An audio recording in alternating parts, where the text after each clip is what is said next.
এবার আমরা চলে যাচ্ছি বরিশালে, সেখান থেকে জানাবেন আমাদের সহকর্মী আল আমিন। আল আমিন, আপনি নিশ্চয়ই শুনতে পাচ্ছেন। আপনাকে সর্বপ্রথম নববর্ষের শুভেচ্ছা জানাচ্ছি।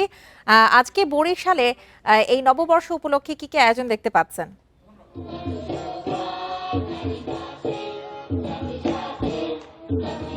জি, সকাল 7টায় কিন্তু এখানে পহেলা বৈশাখের প্রথম গান দিয়ে কিন্তু এখানে শুরু হয়েছে। পহেলা বৈশাখের যে আনুষ্ঠানিকতা রয়েছে, আজকে নববর্ষের প্রথম দিনে কিন্তু প্রভাতী অনুষ্ঠান করছেন উদীচী এবং বরিশাল নাটকের আয়োজনে কিন্তু এখানে সঙ্গীত পরিবেশন করা হচ্ছে।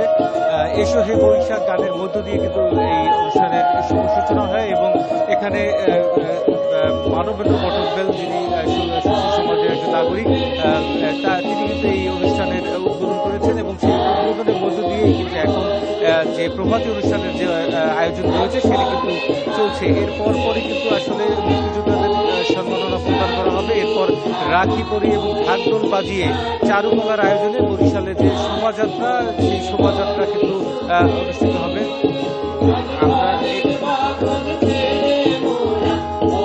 আমরা যদি একটু দেখানোর চেষ্টা করব। জি, আমার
এখানে কিন্তু একের পর এক কিন্তু সঙ্গীত পরিবেশন করা হচ্ছে এবং যেটি বলা হচ্ছে এখানে উদীচীর আয়োজনে যে সঙ্গীত অনুষ্ঠান, এখানে উদীচী যারা শিল্পীরা রয়েছে তারা কিন্তু এখানে সঙ্গীত পরিবেশন করছেন। এরপরে কিন্তু আসলে রাখি পরিয়ে ঢাকঢোল বাজিয়ে কিন্তু চারুকলার আয়োজনে এখানে যারা মঙ্গল শোভাযাত্রা বা শোভাযাত্রা যারা অংশগ্রহণ করবেন তারা কিন্তু উপস্থিত হয়েছেন এবং নানান সাজে মন্দির সাজে কিন্তু তারা সেজেছেন এবং তারা এখানে এসেছেন। তারা আলামিন, আপনি আমাদের সঙ্গে থাকুন। এবার আমরা একটু খুলনায় যেতে চাই। খুলনায় আছেন আমাদের সহকর্মী অভিজিৎ পাল। অভিজিৎ, সর্বপ্রথম আপনাকে নববর্ষ 1433-এর শুভেচ্ছা জানাচ্ছি। খুলনায় আজকে সকাল থেকে কি আয়োজন দেখছেন বর্ষবরণের?